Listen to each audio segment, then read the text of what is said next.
What are we really seeing on these college campuses? It seems like there's a lot of outside agitators that are causing the most problems here. There really is, and it's part of the concern. I mean, what started out as anti-Israel protests right after October 7th, we've seen it turn into anti-Semitic protests that are actually just targeting Jewish students and harassing and trying to keep them from going to classes.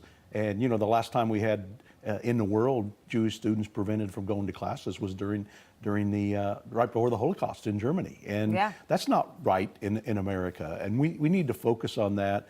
And we're seeing so many cases where the university administrators aren't managing. They're either supporting the protesters or they're actually ignoring what they should be as their responsibility. And you're allowing all this harassments and the death threats and things like that are out there. And the concerns we have, particularly, is what are the right checks and balances on the university administrators with what they have.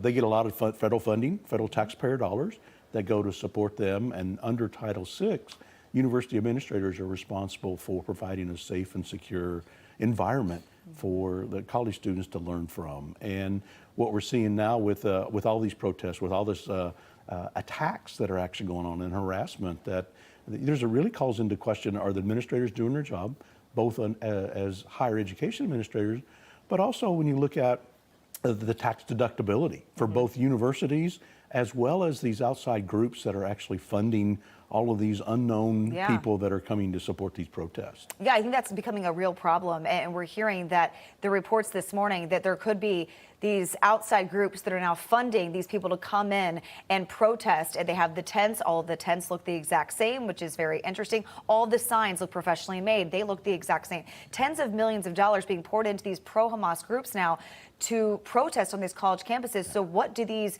university presidents need to do to keep their Jewish students safe? Because many that we've interviewed this week, they say they feel far from safe on campus. Yeah, it really is. I mean, they have campus security. They have the ability to call in local law enforcement to actually support and make sure that things are safe.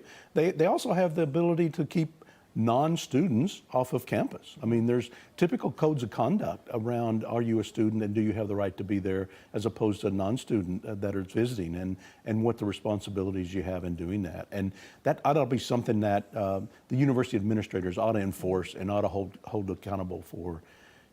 Parents, they send their children to go get a higher education, and they want to do it in a safe, secure environment. And these university administrators ought to be responsible for that, so that they can help all the students share in the growth of the American dream. That's what they want to go for. And you mentioned funding, and as a member of Congress, has that been discussed to pull funding from some of these universities when we're seeing specifically that the presidents are not stepping in and they're not doing enough to protect their own students? Yeah, we really are.